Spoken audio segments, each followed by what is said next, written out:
Bismillahirrahmanirrahim. Assalamualaikum warahmatullahi wabarakatuh.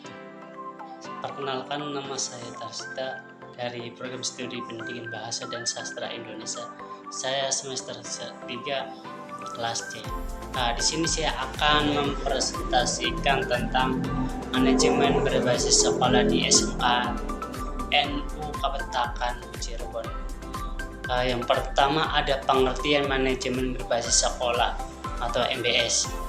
Manajemen berbasis sekolah atau madrasah yang sering disingkat MBS adalah bentuk otonomi manajemen pendidikan pada satuan pendidikan yang dalam hal ini kepala sekolah atau madrasah dan guru dibantu oleh komite sekolah atau madrasah dalam mengelola kegiatan pendidikan.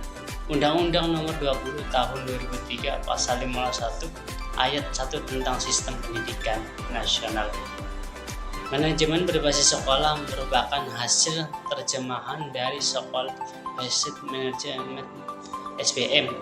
Adalah suatu pendekatan politik yang bertujuan untuk merancang kembali pengelolaan sekolah dengan memberikan kekuasaan kepada kepala sekolah dalam upaya perbaikan kinerja kepala sekolah yang mencakup guru, siswa, kepala sekolah, dan meningkatkan partisipasi masyarakat. Selanjutnya ada kelompok manajemen berbasis sekolah atau MBS.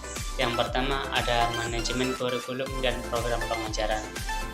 Manajemen kurikulum merupakan kegiatan yang dititik beratkan kepada kelancaran pembinaan situasi belajar mengajar. Kurikulum adalah segala pengalaman pendidikan yang diberikan oleh sekolah kepada seluruh anak didik, baik dilakukan di dalam sekolah maupun di luar sekolah. Sekolah merupakan ujung tombak pelaksanaan kurikulum, baik kurikulum nasional maupun muatan lokal, yang diwujudkan melalui proses belajar mengajar untuk mencapai tujuan pendidikan. Agar proses belajar mengajar dapat dilaksanakan secara efektif dan efisien, serta mencapai hasil yang diharapkan, diperlukan kegiatan manajemen kurikulum dengan program pengajaran, pengembangan kurikulum, dan program pengajaran yang perlu dibimbing di sekolah atau kepala sekolah bersama dengan guru-guru harus menjabari isi kurikulum secara lebih rinci dan operasional ke dalam program tahunan, semester, dan bulanan. Selanjutnya yang kedua yaitu manajemen tentang pendidikan. Keberhasilan MBS sangat ditentukan oleh keberhasilan pimpinannya dalam mengelola tenaga guru yang tersedia di sekolah. Manajemen tenaga guru bertujuan untuk mendayagunakan tenaga guru secara efektif dan efisien untuk mencapai hasil yang optimal. Manajemen tenaga pendidikan bertujuan untuk mendayagunakan tenaga pendidikan secara efektif dan efisien untuk mencapai hasil yang optimal, namun tetap dalam kondisi yang menyenangkan. Manajemen tentang pendidikan mencakup perencanaan pegawai, pengadaan pegawai, pembinaan dan pengembangan pegawai, promosi dan mutasi, pemberhentian pegawai, kompensasi, dan penilaian pegawai. Semua itu perlu dilakukan dengan baik dan benar agar tujuan dapat tercapai, yakni tersedianya tenaga pendidikan yang diperlukan dengan kualifikasi dan kemampuan yang sesuai serta dapat melaksanakan pekerjaan dengan baik dan benar. Selanjutnya itu ada manajemen kesiswaan. Manajemen kesiswaan sendiri itu adalah penataan dan pengaturan terhadap kegiatan yang berkaitan dengan peserta didik, mulai masuk sampai peserta didik tersebut keluar. Manajemen kesiswaan bertujuan mengatur, mengarahkan kegiatan dalam bidang kesiswaan agar kegiatan pembelajaran di sekolah dapat berjalan lancar, tertib, dan teratur, serta mencapai tujuan pendidikan sekolah. Selanjutnya, bidang manajemen kesiswaan sedikit memiliki 3 tugas utama yang harus diperhatikan, yaitu penerimaan murid baru, kegiatan kemajuan belajar, serta bimbingan pembinaan disiplin. Di sekolah perlu dilakukan pencatatan dan keterlaksanaan kesiswaan dalam bentuk buku induk, buku kleber, buku laporan keadaan siswa, buku presensi siswa, buku rapor, daftar kenaikan kelas, buku mutasi, dan sebagainya.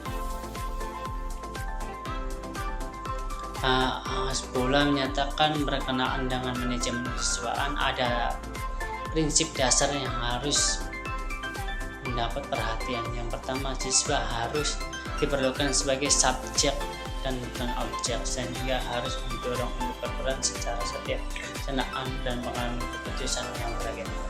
Selanjutnya itu ada manajemen kesiswaan. Manajemen kesiswaan sendiri itu adalah penataan dan pengaturan terhadap kegiatan yang berkaitan dengan peserta didik, boleh masuk sampai peserta didik tersebut keluar. Manajemen kesiswaan bertujuan mengatur, mengarahkan kegiatan dalam bidang kesiswaan agar kegiatan pembelajaran di sekolah dapat berjalan lancar, tertib, dan teratur, serta mencapai tujuan pendidikan sekolah. Selanjutnya, bidang manajemen kesiswaan sedikit memiliki 3 tugas utama yang harus diperhatikan, yaitu penerimaan murid baru, kegiatan kemajuan belajar, serta bimbingan pembinaan disiplin. Di sekolah perlu dilakukan pencatatan dan keterlaksanaan kesiswaan dalam bentuk buku induk, buku paper, buku laporan keadaan siswa, buku presensi siswa, buku rapor, daftar kenaikan kelas, buku mutasi, dan sebagainya. Poin keempat yaitu ada manajemen keuangan dan pembiayaan. Menurut Mulyasa menyatakan bahwa dalam penyelenggaraan pendidikan, keuangan dan pembiayaan merupakan suatu kesatuan yang berpotensi yang sangat menentukan, merupakan bagian yang tak terpisahkan dalam kajian manajemen pendidikan. Komponen keuangan dan pembiayaan pada suatu sekolah merupakan komponen produksi yang menentukan terlaksananya kegiatan-kegiatan proses belajar mengajar di sekolah bersama komponen-komponen lainnya. Keuangan dan pembiayaan keuangan pada suatu sekolah merupakan komponen produksi yang menentukan terlaksananya kegiatan-kegiatan proses belajar mengajar di sekolah bersama komponen-komponen lainnya. Manajemen, penyusunan anggaran, penggunaan, sampai pengawasan dan pertanggungjawaban sesuai dengan ketentuan yang berlaku agar semua dana sekolah benar-benar dimanfaatkan secara efisien, tidak kebocoran, serta bebas dari penyakit korupsi, kolusi, dan nepotisme. Selanjutnya ada manajemen sarana dan prasarana pendidikan. Sarana prasarana pendidikan adalah peralatan dan perlengkapan yang secara langsung dipergunakan untuk menunjang proses pendidikan, khususnya proses belajar mengajar seperti gedung, ruang kelas, meja, kursi, serta alat-alat media pengajaran. Adapun yang dimaksud dengan prasarana adalah fasilitas yang secara tidak langsung menunjang jalannya proses pendidikan. Kegiatan manajemen sarana dan prasarana meliputi perencanaan kebutuhan, pengadaan sarana dan prasarana, pemeliharaan sarana dan prasarana, dan pengawasan sarana dan prasarana. Layanan khusus meliputi manajemen perpustakaan, kesehatan, dan keamanan sekolah. Perpustakaan yang lengkap dan dikelola dengan baik memungkinkan peserta didik untuk lebih mengembangkan dan mendalami pengetahuan yang diperolehnya di kelas melalui belajar mandiri, serta bertanggung jawab dengan pelaksanaan pembelajaran sekolah, juga harus menjaga dan meningkatkan kesehatan jasmani dan rohani.